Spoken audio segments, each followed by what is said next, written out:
Now, when I was trying to explain to you guys about how it is totally unfair for me to do a cost of living video with you, because for one, I've been here. Me and my wife I've been here for what, 15? No, a little bit longer than that. Yeah, about 15 years now. And I've been married out of those 15 since I've been here. I've been married 10. And no, you want to hear the story how me and my wife met? She was working in Hong Kong. I just happened to be in Hong Kong. We met, we clicked, and that's the really the story. She was what they call it, LBN, assisted living nurse for old people. Anyway, so make a long story short, we had a couple of options. We could have moved to the United States, which no, or we could have moved to the Philippines, which no. So we both moved. Being both of us foreigners, we both moved to neutral ground. So we came to Thailand. Fell in love with it. And since we had, now this is the trick, you guys, look. If you go to the Philippines, right, to meet a girl, and you finally meet one, don't live in the Philippines with your Filipino girlfriend. No, because you don't know the lay of the land and how to get around, and you're going to be a fish out of water. What you would like to do, say if I married a girl in the Philippines, we're going to live in Thailand. That means both of us have to stick together, have to work things out, because, that's why I hate to say this, but I have to say it with all honesty. Women act like children. How many, look, all right, let's just suppose, and I see it in all these videos all the time. Let's just suppose you be with a woman and then she said, oh, I'm unhappy. All right, that's the only reason she's unhappy. Now, fellas, how many times you guys been on a job and was unhappy, but you did not quit that motherfucker? Even though I'm unhappy, you was optimistic like it's going to get better and stuff like that. But the women, they're funny. Another thing, they want to break a contract and still get paid. Have you ever noticed that? How you going to break a marriage contract and expect to still get paid? That's almost like me telling Taylor Swift, all right, I'm going to pay you, but you ain't got to sing at this concert or not. Nigga, look, come on now. So, in that sense, you got to stay the captain. All right? Everybody's not going to like you being the captain, man. Trust me on that one. They're not going to like you, but some of the decisions I make is based off of my past experience. That's it. It's almost like when you come across stuff, you have this deja vu moment. And then those are the moments where you have to stop and reflect and say, oh shit, I've been through this before. I seen how this is going to end. You know what I'm saying? So, yeah, the deja vu effect. So, oh man. But out of the 10 years I've been here, I have made some of the similar mistakes that I hear people making till today. And trust me, they're going to make those mistakes and they're going to continue making those mistakes. It's just all there is to it. Alright. But for the most part, the Thai people are hardworking, honest for the most part, and accepting.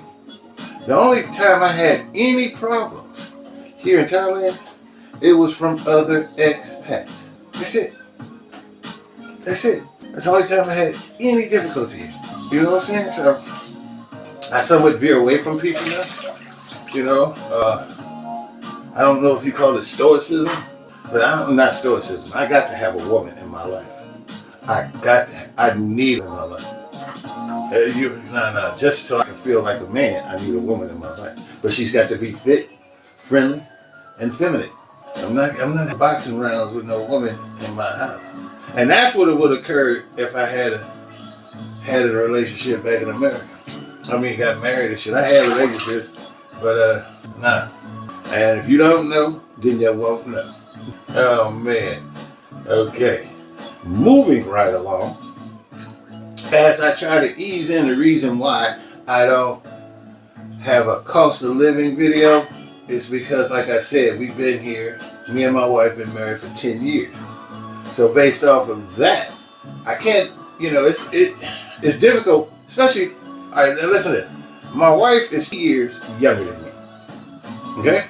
So I cannot continuously live like a nomad, not owning and constantly renting, and we going from place to place to place. No. It happened to me. All right? And I'm expecting my wife to do it. Now, If something happened to me right now, she's good. She's good. But I'm saying, if you wasn't me, if something was to happen to your wife, and you don't own nothing, because some of these expats done told you, well, I wouldn't buy nothing there to resell, but you ain't trying to resell. You just trying to eliminate one of the, what they say, 1/3 of your income, and that's rent. So if you can eliminate that by buying your own condo, that's a plus. You feel what I'm saying? And then what we did was, not only, look, now we get lavish now. Don't get it wrong, okay? We still practice the Charlie Munger and Warren Buffett type things, you know, like live modestly. So we didn't get no 3, 4, 5 bedroom. We got a studio, condo, all right? That's what we bought, because it was just me and her. And we got it, but the thing about it is, you know, we like in a penthouse studio, and I got, you know, when we remodeled it, I remodeled it to my Pacific specifications. Yeah, I didn't think I was gonna get that word right neither. Okay, so what is like this bathroom, right? When we got it was regular, you know, one shower, toilet, mirror, you know what I'm saying? So I remodeled it. Now what we did was I put the jacuzzi tub in with the rain shower at the top. You got this screen TV behind you. That's a smart TV, matter of fact. You got the washing machine, you know, and your smart toilet. Now, if you step outside in our little small studio, which some houses don't even have this, we got built-in microwave, oven, conventional oven, and dishwasher. Then if you move over next, then you move into the sink. Now the sink has filtered water. Now this is doubly filtered too, because we have a filtered water system outside. That's when I'm taking baths in this filtered water. And then it comes through there and it goes through the kitchen sink and that to another filtered water. And then we pour it into a container to keep the water cold, right? And that has a filter on it. So our water is filtered 4 times. And by it being filtered that many times, I was losing a lot of minerals, man. I called myself hydrating, but I was losing a lot of minerals because my water was so pure, you know. So when I went through what I went through with that heat stroke, I had figured I was okay because I was drinking a lot of water, but the water was really flushing all my nutrients and minerals out of me. It wasn't non-absorbent. Then when I realized it, I tried to drink some, and then bleh. So that was one of the few times that required me to go down to my general practitioner that I got here, Dr. Cheyenne, and she gave me a electrolyte vitamin boost, and immediately taking that, everything just reversed, you know. But when I'm finding out about electrolytes, you can't Google it. It's not a thirst quencher. What it is a replenisher. It has to replenish your electrolytes. Now your electrolytes just happen to be blended in with your water, a little salt, but it's not for you sweating. If you sweat, you gotta get another tank of water. Matter of fact, hey babe, can I have some water? See, unfortunately, that's why a man need a woman. Yeah. Alright, but now I'm gonna do an experiment. Thank you. Alright. Now, this is my way of flushing. Alright. I'm gonna show you some video clips, but I weighed myself the other day and I was at 121 kilos, which is roughly about 264, about 262 pounds. Now I'm overweight. Now 6'5", I'm 264 pounds, but I'm overweight. And you can tell you're overweight because, you know, you start getting tired quick. What the fuck am I tired of? You know, and you know, things such as that. So I had to do an intervention. I had to do a hot jacuzzi tub for an hour and a half. So when I first got out, it spooked me because I had only lost 1 kilo. And I did that at night. Now the science is that we retain water at night, you know, so anyway. So through the course of that night, every 2 hours, because I was looking at the clock, every 2 hours I would go piss, pee. Then I went to sleep. I only lost 1 kilo, so I was like 120 kilos, right? And then after that night of me getting up, peeing, you know, weighing myself in, I was 118. That means I was retaining a lot of water, basically because, you know, I'm overdoing it on the electrodes. And my body is maintaining salts. So when your body maintains a lot of salt, it does hold a lot of water. Oh, I know there's long pauses. I'm not the one that likes to talk to himself. And mind you, even though I know I got a YouTube audience, you guys are not that big, but you guys are very, very, very involved. That's what I like. You guys are very involved. You help us out a long way. Especially out when you guys go over to our TikTok, or you go over to our Rumble page, or you go to our Instagram, or you just go over to our website and you buy a product, or you go to our Facebook page. Man, you guys are so... And I know you guys, what you say is, well, Mark, why don't you try... Well, we're retired. You know, we can direct the sales because, you know, on a retirement visa, we don't work here. We might answer a phone, you know, and send something to our friends, 9 but the company and the system which is handling our stuff is not even based here. And we don't, and it's another thing too, we don't sell. Like our investment, our assets, we don't sell. Because selling can create a taxable event. So we can borrow against it and deduct the interest payments, but we don't sell. All right. I had told you guys once on how to, whatever monies you got coming in go a lot farther if you don't have any bills. And what we got rid of when we were able to was the rent. But even the building in which we staying in now had to be thoroughly researched as far as management, upkeep of the building, how it is at night, what is the monthly HOA fee, how is the pool kept up, is there any chance that they can build something right next to me and kill my view, all of that. So I think after all that research we found the perfect spot, and that's to eliminate overhead. So now staying in hotel rooms and stuff like that have to be better than what I'm staying in now. So, all right, travel. We go back and forth to Da Nang, Vietnam all the time. The reasons for that is because we own a condo there. And since it's so popular, we just let the rentals just fly. So we will eventually go back. But right now, since everybody is exiting Thailand for one reason or another, I don't know. But this is what the media says, and I don't think it's no more than what it was in previous months. And they don't like a certain demographic. It's best that we stay here. Because we can reap all the benefits.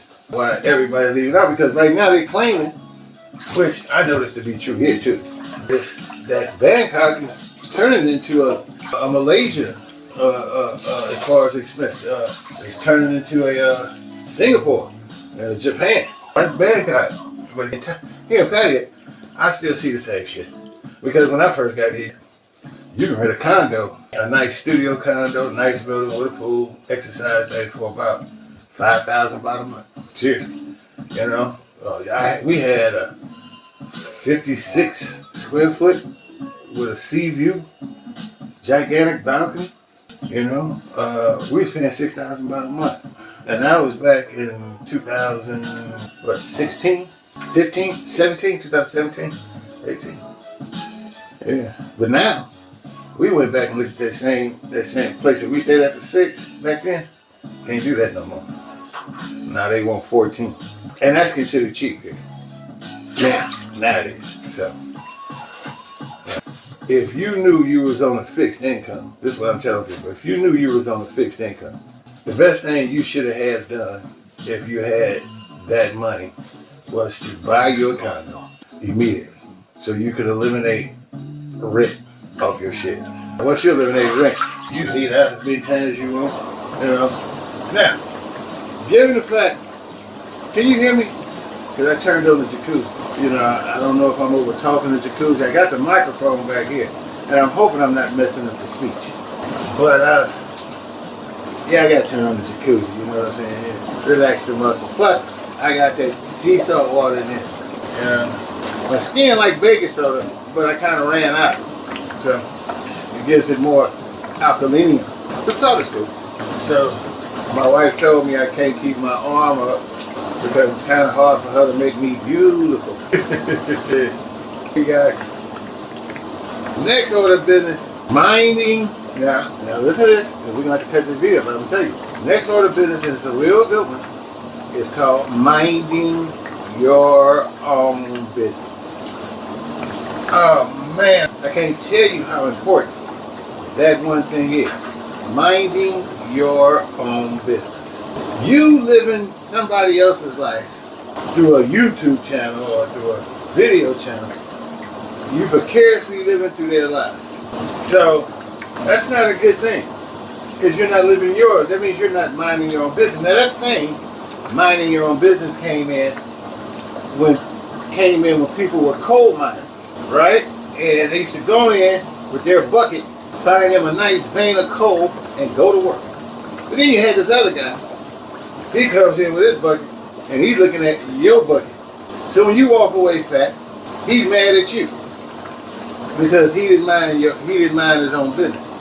And this is one of the reasons why I really stopped talking about Bitcoin.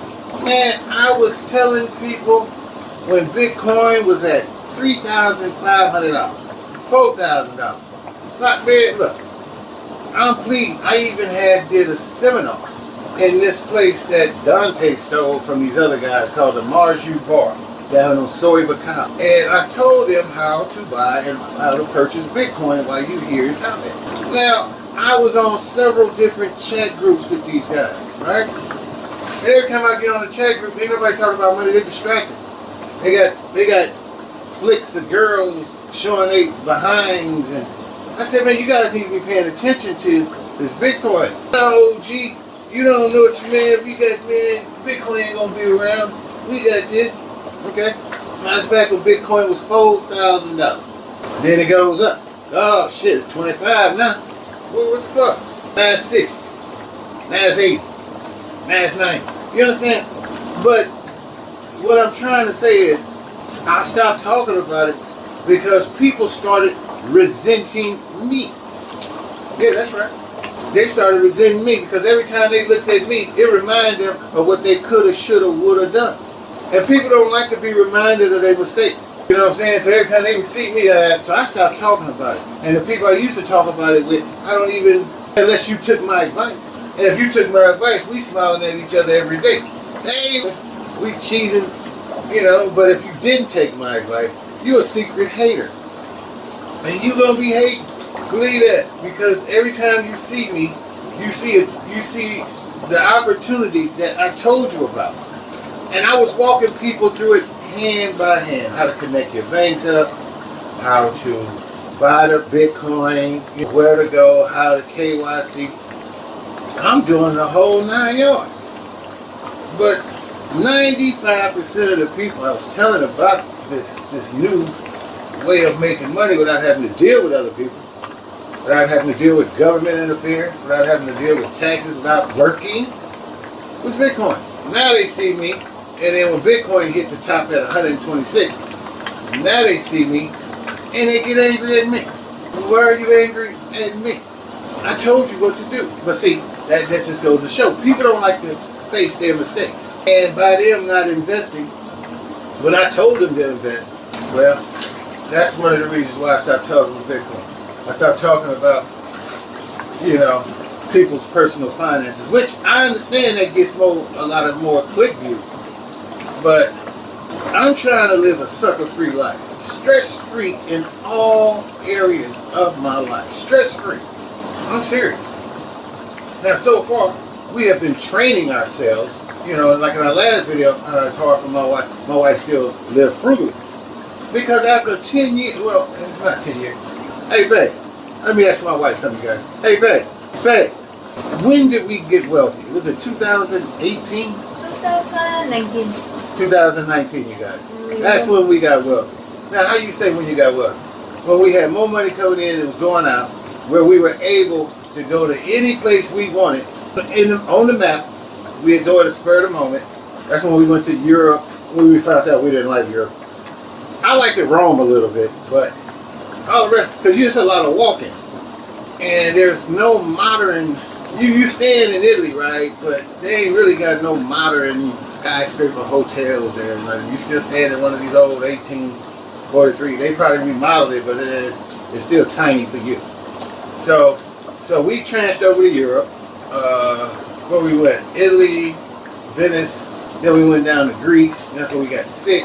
Came back. We went to Botswana. No, Bahrain. And then we came back. But that's when I consider ourselves at that point well.